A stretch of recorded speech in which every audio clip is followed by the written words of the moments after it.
Okay, सो ये जो भी आपको रिस्क प्रोफाइल सारे समझाए हैं manually, now let's draw these risk profiles on precision tree. Right, ये जो भी रिस्क प्रोफाइलिंग सारी आपके सामने की है, अब हम इस रिस्क प्रोफाइलिंग को प्रिसिएंट ट्री के ऊपर करते हैं and we will now quickly see that how these risk, जैसे ये भी एग्जांपल के तौर पर रिस्क प्रोफाइल ड्रॉ किया आपके लिए। राइट, अब इसी रिस्क प्रोफाइल को हम ड्रॉ करते हैं प्रेसिडेंट ट्री पर। हम कॉन्सेप्ट समझते हैं डोमिनेंस का, deterministic dominance versus stochastic dominance versus non dominant strategy. Right, so let's do it. इससे अब आज आप समझें, आज आपका पहला ट्यूटोरियल भी है रिस्क प्रोफाइल्स को प्रेसिडेंट ट्री पर ड्रॉ करने का। सो पे very close attention and definitely recording मैं आपको दूंगा इसकी। सो आप इसको बार बार देख के अपनी प्रैक्टिस को मज़ीद रॉबस्ट बना सकते हैं। सो डिसीजन हमने इन्फ्लुएंस डायग्राम का टूल इस्तेमाल किया था यहाँ से, अब हम डिसीजन ट्री का टूल इस्तेमाल करेंगे। तो जो एग्जांपल है हमारी ये लिड के वाली, ये पेंजोइल वाली, हम इसी का डिसीजन ट्री ड्रॉ करते हैं। So let's draw the same decision tree and then draw the same risk profile. तो वो कह रहे हैं कहाँ से डिसीजन ट्री स्टार्ट करना है। You can place the selection on any anywhere on the sheet. तो टिपिकली हम सेंटर ऑफ द शीट से डिसीजन ट्री स्टार्ट कर लेते होते हैं। नाउ अब आपको डिसीजन ट्री को नाम देना है बेसिक। तो इसको हम कहते हैं पेंजोइल डायलेमा। ठीक है, इस केस को हम पेंजोइल डायलेमा का नाम दे देते हैं। राइट, बस okay. Now you have your, अच्छा again if you remember decision trees हम स्टार्ट करते हैं फ्रॉम लेफ्ट टू राइट और फोल्ड बैक करते हैं फ्रॉम राइट टू लेफ्ट। तो डिसीजन ट्री जब भी बनेगा लेफ्ट टू राइट बनेगा। ठीक है, अच्छा अब again let's look at the problem. Again वापस चलते हैं प्रॉब्लम पे। तो हेयर ये हमारे पास था ना ओरिजिनल प्रॉब्लम। तो दो डिसीजन अल्टरनेटिव्स हैं, या 2 बिलियन एक्सेप्ट कर लें या काउंटर ऑफर दे दें 5 बिलियन की। So you will click on the ending node to add the branches. तो जब आप एंडिंग नोड पे क्लिक करेंगे तो पूछेगा भाई क्या ऐड करना है, चांस इवेंट ऐड करना है, डिसीजन ऐड करना है, या लॉजिक की नोड ऐड करनी है। लॉजिक की नोड हमारा कंसर्न नहीं है और रेफरेंस नोड भी हमारा कंसर्न नहीं है। So we'll only play with chance node and decision node. Logic और रेफरेंस की नोड्स को अभी आप इग्नोर करें, ये हमारा इस वक्त कंसर्न नहीं है। मे बी लॉजिक की नोड को हम टच करें थोड़ा सा, मे बी किसी ना किसी डिसीजन ट्री में, but not now. Right, may be in the future sometime. तो पहली नोड है आपकी decision node. The first node is decision node. ठीक है, इसका कोई नाम दे रहे हैं डिसीजन का। Right, let's say we say initial decision. Initial decision branch 1। Right, accept offer, accept initial offer. Right, और इसकी वैल्यू कितनी है, कितना मिल रहा है, 2 बिलियन मिल रहा है। और मेक काउंटर ऑफर। राइट, दूसरा ऑप्शन क्या है, काउंटर ऑफर बनाएं, अपना काउंटर ऑफर दें और इसका आउटकम कितना है, 5 बिलियन। ठीक है, वैसे तो खैर इसका आउटकम अभी हम यहाँ पे नहीं डालते। राइट, इसका आउटकम अभी हम यहाँ पे नहीं डालते, बस डाल भी सकते हैं लेकिन फिर हम आगे नहीं डालेंगे। तो लेट्स से अभी हम यहाँ पे काउंटर ऑफर का आउटकम नहीं डालते, अभी हम सिर्फ जो हमें इनिशियल ऑफर मिल रही है 100% 2 बिलियन की, अभी सिर्फ वो डालते हैं। सो press okay and it will add a decision node here for you. अब उस डिसीजन, अब देखें, अब जो आपकी इनिशियल डिसीजन उसने बनाया है उसमें वो साथ साथ आपको ट्रू फॉल्स भी बता रहा है। ट्रू फॉल्स मीन्स कि अभी तक की सिचुएशन में क्या एक्सेप्ट करना चाहिए। तो चूंकि मैंने अभी काउंटर ऑफर में कोई वैल्यू नहीं दी तो बाय डिफॉल्ट उसने 0 वैल्यू ले ली है। और वो कह रहा है 100% टू पे जाना चाहिए। तो ट्रू का मतलब है कि ये डिसीजन आपका होना चाहिए और फॉल्स का मतलब है कि ये डिसीजन आपका नहीं होना चाहिए अभी तक की सिचुएशन में। यानी अभी तक मैंने जितनी इन्फॉर्मेशन डिसीजन ट्री को दी है, up till now the decision tree is asking me to go with 2 billion because counter offer में मैंने कुछ वैल्यू दी ही नहीं है। राइट, अब अगर मैं काउंटर ऑफर पे जाके चांस नोड ऐड करता हूँ, now I will add a chance node.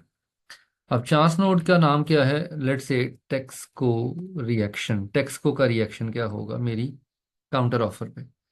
Right, Texaco can either accept my counter offer, accept offer, accept counter offer. Right, और इसकी फिर वैल्यू अब यहाँ डालेंगे 5 बिलियन, क्योंकि वो वैल्यू जो आपने काउंटर ऑफर की दी थी दैट वाज 5 बिलियन। अगर मैंने इनिशियल काउंटर ऑफर में भी 5 डाल दिया होता और यहाँ भी 5 में डाल देता तो वो फिर दोनों को ऐड कर देता। वो दोनों को ऐड कर देता, उसकी प्रोबेबिलिटीज को ऐड कर देता। तो इसलिए you have to make sure कि वैल्यू कहाँ पे डालनी है आपने। तो या वो आपकी काउंटर ऑफर को एक्सेप्ट कर लेगा, इसकी प्रोबेबिलिटी कितनी है, 17%। राइट, या टेक्स्ट को गोज टू कोर्ट, या कोर्ट चला जाएगा, राइट। इसकी प्रोबेबिलिटी कितनी है? 50%, राइट। अब इसमें भी कोई वैल्यू नहीं है, क्योंकि अगर वो कोर्ट जाएगा तो फिर आगे फर्दर चांस नोड निकलेगी कि कोर्ट का आउटकम क्या होगा। या फिर आई विल, ये प्लस का बटन दबाएंगे और मैं एक और चांस नोड ऐड कर दूंगा, मेक अनदर काउंटर ऑफर, मुझे काउंटर ऑफर देगा, और इसकी वैल्यू कितनी है? 3 बिलियन की, राइट। सो अब आपने ये तीन नोड ऐड कर दी, इसकी प्रोबेबिलिटी कितनी है? इसकी प्रोबेबिलिटी है 33%। You have to make sure that all the probabilities add up to 100%। You have to make sure that all the probabilities add up to 100%, वरना वो एरर दे देगा। तो 17 प्लस 33 प्लस 50, सो ये आपने ओके का बटन दबाया। अब उसने आगे आपको तीन चांस नोड्स निकाल के दे दी हेयर। अब उसने आगे आपको तीन चांस नोड दे दी, और साथ ही उसने कैलकुलेट भी कर दी उसकी expected value for the time being. यानी अभी तक की जितनी इन्फॉर्मेशन दी है उसने बीच में उसकी ईएमवी खुद ही निकाल दी, लेकिन अभी ये ईएमवी हमारे लिए इररेलेवेंट है, क्योंकि अभी हमने मुकम्मल इन्फॉर्मेशन नहीं दी डिसीजन ट्री को। अभी तक हमने डिसीजन ट्री को मुकम्मल इन्फॉर्मेशन नहीं दी है, तो अभी तक की ये इन्फॉर्मेशन हमारे लिए इररेलेवेंट है। तो अभी आप इस एक्सपेक्टेड वैल्यू पे ना जाएं, क्योंकि अभी टेक्स्ट को गोस टू कोड में मैंने जीरो वैल्यू दी है ना। हालांकि अभी इसके बाद एक चांस नोड और आनी है। इसी तरह जब वो आपको काउंटर ऑफर दे रहा है तो उसके बाद एक डिसीजन नोड और आनी है, right. So let's first add a chance node here. अब यहाँ पे चांस नोड ऐड करते हैं। अगर टेक्स्ट को कोड जाता है तो क्या होगा? अब यहाँ पे चांस नोड ऐड होगी, right. Court's ruling, court's ruling, courts की रूलिंग क्या होगी? अगेन, अब court will give favour Pennzoil, right. या कोर्ट की रूलिंग क्या होगी? Court will give a mutual beneficial decision, कोई भी नाम दे दें इसका, राइट। म्यूचुअल बेनिफिशियल डिसीजन, या court will favour Texaco, right. तीन आउटकम्स है ना। 20% चांस है कि कोर्ट आपकी फेवर में रूलिंग देगी, और इसका आउटकम कितना है? 10.3 बिलियन। 50% चांस है कि कोर्ट म्यूचुअल बेनिफिशियल डिसीजन देगी, इसका आउटकम कितना है? 5 बिलियन। और 30% चांस है कि कोर्ट टेक्सको की फेवर में रूलिंग देगी, इसका आउटकम कितना है? जीरो, कुछ नहीं मिलेगा आपको, right. So you simply gave three values, three probabilities, three values, pressed okay. तो अब उसने आपको इसके आउटकम दे दिए हियर। अब यहाँ पे उसने आपको एक्चुअल वो 4.56 वाली जो हमने मैनुअली ईएमवी निकाली थी, उसने भी यहाँ पे आपको कैलकुलेट करके दे दी है। लेकिन अभी भी ये 4.12 हमारे लिए वैल्यू इररेलेवेंट है, क्योंकि अभी हमने 3 बिलियन के आगे एक डिसीजन नोड और देनी है, राइट। कि जब वो आपको 3 बिलियन की काउंटर ऑफर दे रहा है तो आगे आपका रिएक्शन क्या होगा? या आप उसे एक्सेप्ट करेंगे, या आप कोर्ट चले जाएंगे, या आप कोर्ट चले जाएंगे, ठीक है ना। सो अब आपको वो काउंटर ऑफर दे रहा है 3 बिलियन की। अब आगे आगे आएगी आपकी decision node. Now you will add a decision node. अब आपका डिसीजन क्या है? पेंजोइल गोज टू कोर्ट, आप कोर्ट चले जाएं, या आप एक्सेप्ट कर लें काउंटर ऑफर, आप काउंटर ऑफर एक्सेप्ट कर लें, ठीक है। अगर आप काउंटर ऑफर एक्सेप्ट कर लेते हैं, राइट, विच इज 3 बिलियन, तो अब आप यहाँ पे या थ्री ऐड नहीं करेंगे, क्योंकि फिर यहाँ से थ्री जो है वो पीछे वाला कैरी हो जाएगा, ठीक है ना। पीछे वाला थ्री कैरी हो जाएगा। या फिर आप जो है यहाँ से थ्री माइनस करके, आप यहाँ से थ्री माइनस करके हेयर, आप यहाँ पे क्लिक करें, इस थ्री को आप यहाँ से माइनस कर दें, राइट। इस थ्री को आप फिलहाल यहाँ से माइनस कर दें, और आप यहाँ पे डिसीजन नोड बनाएं, ठीक है। और ये डिसीजन क्या है? अब आपका पेंजोइल आफ्टर थॉट कह दें इसको, राइट। कि बाद में जब आपके पास सेकंड डिसीजन आएगा तो क्या होगा? पेंजोइल गोज टू कोर्ट, या पेंजोइल एक्सेप्ट काउंटर ऑफर। यहाँ पे डालें अब 3 बिलियन, इधर ऐड करें अब 3 बिलियन, और ऊपर अगेन अब जब आप कोड जा रहे हैं अभी यहाँ पे वैल्यू जीरो, क्योंकि इसके बाद फिर एक चांस नोड है, इसके बाद फिर एक चांस नोड है, राइट हेयर। तो अब पेंजाइल की आफ्टर थॉट क्या है? या थ्री एक्सेप्ट कर लेंगे, देखना ये थ्री यहाँ पे आ गया, अगर पीछे 3 डाला होता तो फिर ये जो 3 है ये फिर उसकी क्यूमुलेटिव प्रोबेबिलिटी कैलकुलेट कर देता, या फिर आप कोड चले जाएं। अब यहाँ पे मजीद ऐड करें वैल्यू।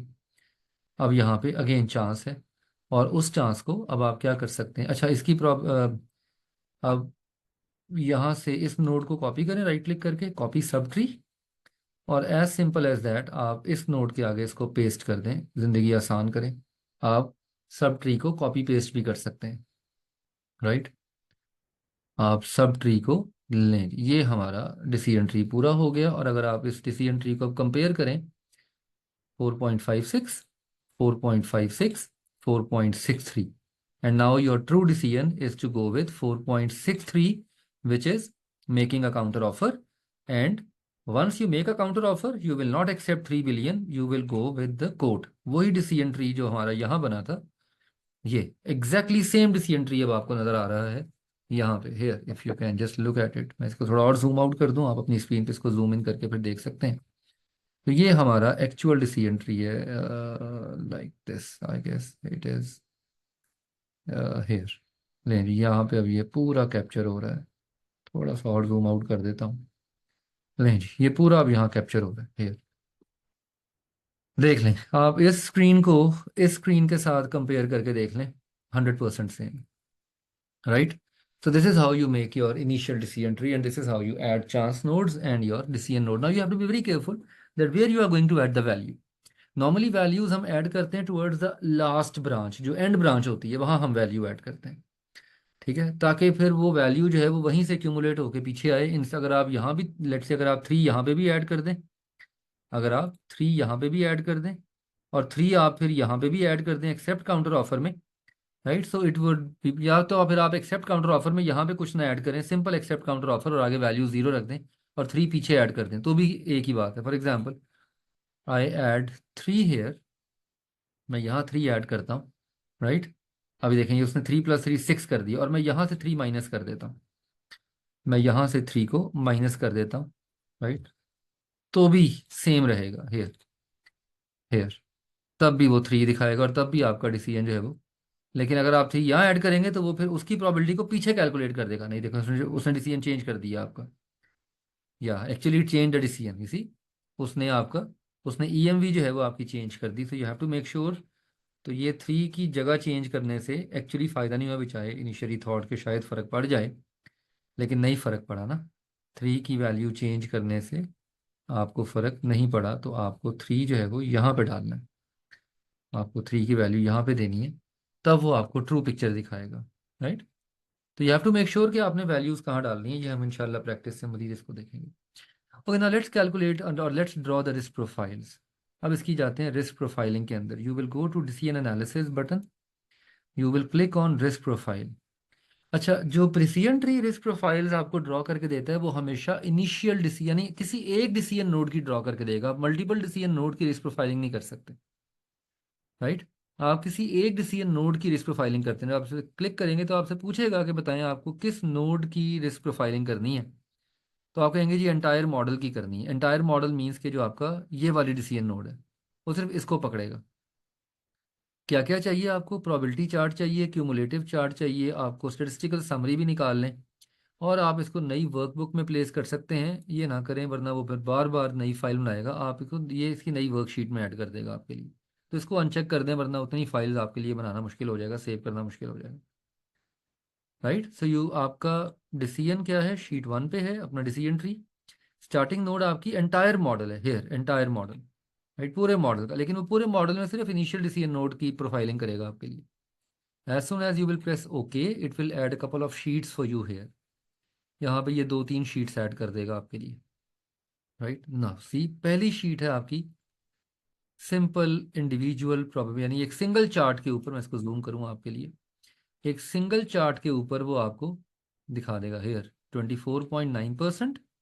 ये अगर देखें, मैं इसको अगर क्लिक करता हूँ तो 24.9% दिखा रहा है।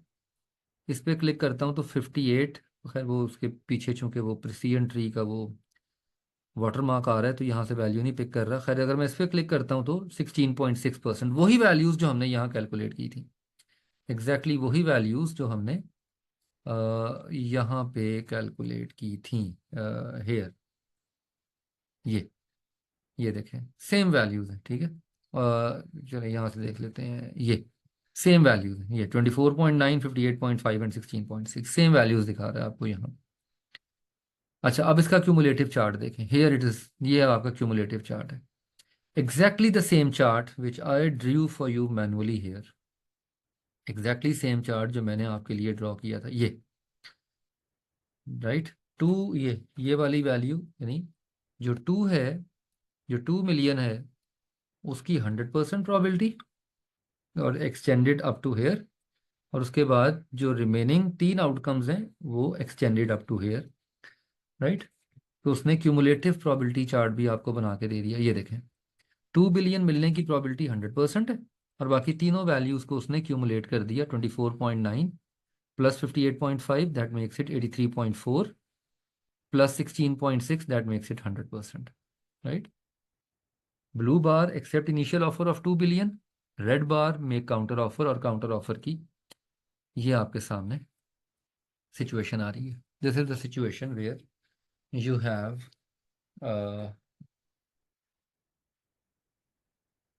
The basic cumulative risk profile. Okay, now let me introduce another concept of dominance, यानी मेरा ख्याल है ज़्यादा हो जाएगा। अब आपके लिए एक क्विक सा टास्क ये है कि अब आपने क्या करना है, आपने अब ये चले मैं ही कर देता हूँ आपके लिए, एक वो जो भी हमने एग्जांपल की थी, छोटी सी एग्जांपल है कि जो भी हमने की थी, मैं उसकी भी रिस्क प्रोफाइलिंग कर देता हूँ, फिर जो डोमिनेंस स्ट्रेटजी वाला कॉन्सेप्ट है ये हम अगली क्लास में कर लेंगे, क्योंकि ये चैप्टर हमारा चलना था सेशन 7, 8, 9, तो आप समझें कि आज 8वां सेशन हमने पूरा कर लिया ना, तो अब 8th और 9th सेशन है ना, इसमें मजीद हमने 2 सेशन और लगाने हैं। तो 8 सेशन में हम डोमिनेंस का कॉन्सेप्ट डिस्कस करके फर्दर फिर हम मल्टी ऑब्जेक्टिव डिसीजन, अपना मल्टी क्राइटेरिया डिसीजन मेकिंग पे चले जाएंगे, और फिर 9 सेशन में से या परफेक्ट। सो डोमिनेंस को हम इंशाल्लाह मंडे को कैरी कर लेंगे, doesn't matter, we have a lot of time to discuss that. Let's do this example quickly. मैं ये एग्जांपल करके दिखाता हूँ आपको, और मैं इसका आपको प्रोफाइलिंग करके दिखाता हूँ। I'll do this example for you and then I will draw its profile for you. So let me open a new workbook. So let's go to, again I would request कि आप ये practice साथ साथ खुद भी करेंगे, आप इसे प्रैक्टिस के बगैर नहीं छोड़ेंगे, you will do the practice at your own as well. So decision tree draw करें, राइट। वो क्या आपको कहेगा जी कहाँ से स्टार्ट करना है, यहाँ से स्टार्ट करना है, ओके दबा दें, नाम दे दें डिसीजन ट्री का, right, basic risky decision, right, basic risky decision है आपका, ओके दबा दें। अच्छा जी, 2 अल्टरनेटिव्स हैं हमारे पास, डिसीजन नोट ड्रॉ करें, इधर we can go with A और we can go with B. A is costing us -2 and B is costing us -1, तो ए की वैल्यू है, कैश आउटफ्लो है -2, और बी का कैश आउटफ्लो है -1। Press okay, right, right. अच्छा जी, ए के आगे अब चांस इवेंट्स हैं, राइट, आउटकम्स कह लें इसको, और कितने आउटकम्स हैं हमारे पास, we have 4 outcomes, we have 4 outcomes. इन आउटकम्स को हम 1, 2, 3, 4 कह देते हैं, राइट। इन आउटकम्स को हम 1, 2, 3 और 4 कह देते हैं, कोई भी आउटकम्स है ना।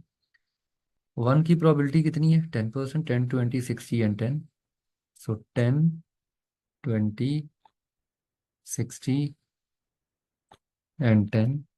अभी मैं ये नंबर्स यहाँ डायरेक्टली इनपुट कर रहा हूँ, अभी मैं ये नंबर यहाँ डायरेक्टली दे रहा हूँ, वरना आप ये देखें ये साइड पे बटन आ रहा है ना, जब आप डिसीजन का मॉडल बनाएंगे तो आप सेल रेफरेंस देंगे, ताकि जब आप बेसिक मॉडल में जाके इनिशियल वैल्यू को चेंज करें तो automatically decision tree updated values को पिक कर ले। So when you will be constructing a decision model you will give these numbers through the cell reference, not directly. अच्छा जी, 10% चांस है, कितना मिलेगा, 20 मिलेगा। 20% चांस है कि 10 मिलेगा, राइट।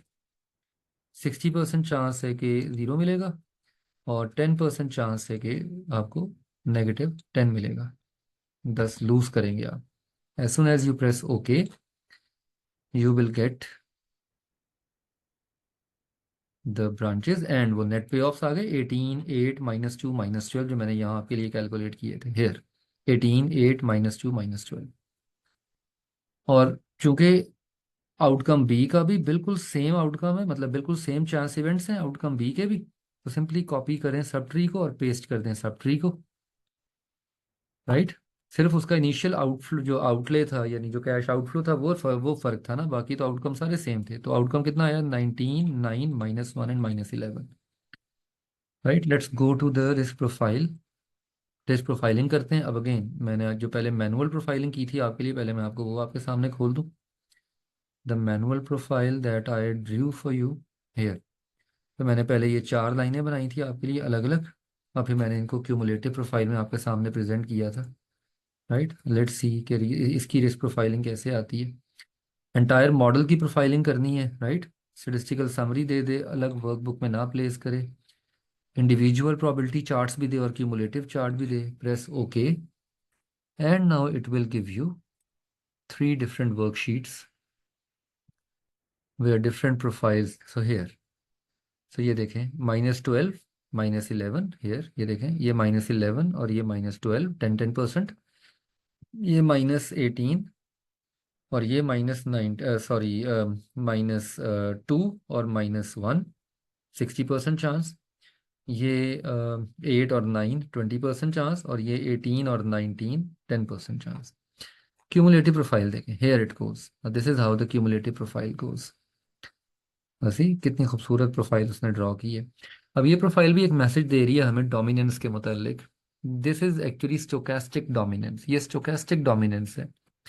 अब I am so much tempted to give you an impression और अंडरस्टैंडिंग ऑफ के डिटर्मिनिस्टिक डोमिनेंस क्या होती है, स्टोकेस्टिक डोमिनेंस क्या होती है, but I will leave this to you for your reading for Monday. ये आप मंडे के लिए पढ़ेंगे, मंडे के लिए इसको समझेंगे आप, राइट। ये आपका रीडिंग टास्क होगा मंडे के लिए।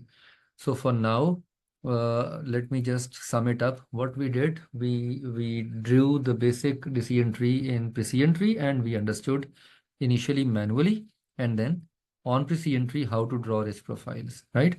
डोमिनेंस का टॉपिक मैं मंडे को ले जाता हूँ, हम इसे क्लास में डिस्कस करेंगे, डिटेल में डिस्कस करेंगे क्लास में। हम क्विकली डिसीजन ट्री ड्रॉ करके डोमिनेंस के कॉन्सेप्ट को इंट्रोड्यूस करेंगे, राइट। और उसके बाद फिर मैं इसके ऊपर आपको एक क्वेश्चन भी दूंगा, और फर्दर मैं इसके ऊपर आपको कुछ फर्दर इंशाल्लाह हम डिस्कशन करेंगे। So this is all for now.